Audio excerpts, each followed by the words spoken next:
If you were put on the spot right now, and if I were to ask you just simply, do you feel like in the majority of the cases of these family businesses that leadership was a gender neutral decision? Oh gosh. I guess I can't believe it's gender neutral. That being said, in my role running the Family Business Center at the University of St. Thomas and then now working directly with family businesses, I started thinking about it, and there are so many female leaders of family businesses that I work with that even though I think gender becomes part of people's inevitable way of thinking about it, I just created a list of 20 family businesses where it was a dad in the generation before, and there's a female running it now. And that was just off the top of my head. So even though I think it's a part of it, incredibly, there's more and more and more really talented, skilled women running family businesses. And, I don't know what you want to say, open minded, owning generations, letting them be in those seats. What do you think are these sort of like deeply rooted worries that come with, from the incumbent generation that come with appointing women to leadership positions? What do you think do these like what kind of insecurities does this trigger basically? What are we talking about? I think there's a couple things. I think a lot of us, we walk around with this idea of the oldest son taking over the business, right? So that's just one. There's just this idea. I was saying I spent the last 2 days with a mom and her daughter who are running a business in construction. And I think there's certainly industries, and it's certainly not only construction, but lots and lots of industries where they just assume a man has to run it. So I think there's just these preconceived notions. Multiple times I've heard a dad say to a daughter, "I'm worried about when you have kids," or "I'm worried about because you Yep. have And kids." there it is, right? And Yep. there it is. Yeah. And it's dad taking care of daughter, not boss taking care of employee. Should leadership requirements for women be different, or should leadership look different for women than for men? Or like, should we generally, for both genders, basically have a discussion about, what leadership should look like, and how should it be different, do you think? I definitely don't think the expectations for men and women should be different. What I definitely do see though is often the founder, the startup person, my goodness, so many people who run startups, they do have to give 12, 14 hours a day over and over.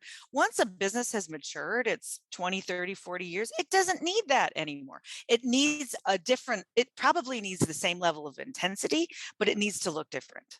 So, in a lot of ways, I think when women come into those roles, and whether or not they have kids at home, they have a different way often of thinking about leadership. And that I think is actually more valuable for a business that's further along in its, business cycle and business maturity. So, what is like the typical, you feel like sort of typical challenges that women face then once they're given this opportunity? And like, so what are sort of those typical pitfalls that you see them fall into, even once they've achieved that position, like, that they wanted as leaders in the family enterprise? Some one of the things I see, and it's kind of small, but it's not, is women they try to be everything to everybody to kind of prove themselves. So they sit in a meeting, they try to run the meeting, they take all the notes from the meeting, they take all the to-dos from the meeting, they join an association so that they can network. They're the only woman in the room. They take all the notes, they run all the things, they organize the next meeting, they try to do all the things. And they step into gender stereotypical roles of taking acts and getting the coffee, and then they either burn themselves out or they don't have energy to sit down, pay attention in the room, make those incredible statements that are needed to move an organization along. I think that's the number one thing. And of course, we do it. I'll do it too. I'll notice, like, I'm the only woman in a room. Somebody needs to take notes. Everybody looks at me. And it's really hard to not say, I'll take the notes. I'll do So it. why do you think the underlying psychology of this, is it us overcompensating and almost feeling still apologetic for being in the room? Is it because we still don't really believe that we deserve to be there? Or what do you bring that down to ultimately? What explains that reflex? I just think it's habits.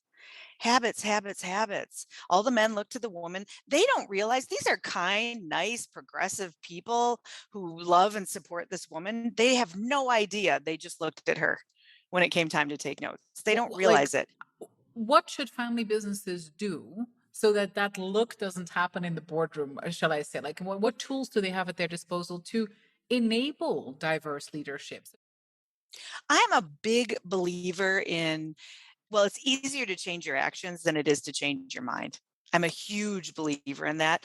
Um, I think they need to create a system that separates them in their decision making from gender, from assumptions, et cetera. I happen to help people implement the entrepreneurial operating system. And the assumptions in that are you have to figure out what the seats are that you need in your business, and then you have to figure out who the right person is. And then get really clear about who's accountable for what. And good grief, I mean, I literally have in meetings, who's accountable to take notes? And I say, it can't be the top leader and it can't be the second. Those brains need to be able to sit in this room and take in what's going on. Let's also talk about the traps we set ourselves. What are the typical sort of like psychological hurdles that you see them face, and why do they come up at that particular point in time, do you think?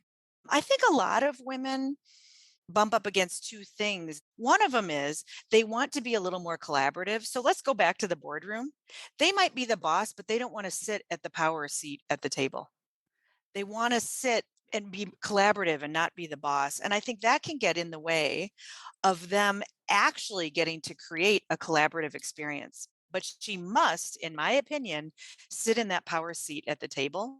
From there, if she wants it to be more collaborative, she can ask for the voices in the room. She can ask people to speak up. But if she refuses to sit there, she loses her opportunity to change the power in the room. Don't sit off in the side and then try to think you're going to create collaboration. What you do when you sit on the side is give away all your power. What kind of skills do I have to develop as a female leader today to put me in a position where I can lead from wherever I want to lead from? I can do what I'd like, what I think is best for the organization, but I can maybe mitigate some of that typical backlash. So one of them is really get in touch with the fact that you're a leader now and you're not a doer. Quit trying to do. Leading is not doing. Understand finance. You've got to know the numbers. That is probably the number one skill I think makes a huge difference. Busy does not equal important. Busy equals busy. Important equals sitting being in the right room, metaphorically and literally, sitting in the right seat, metaphorically and literally. Quit worrying about how busy you are. That is not a sign of importance. Women leaders really need to get in touch with they can't do it all. Sorry, women. We can't do it all, and we shouldn't do it all, and that's at work and at home.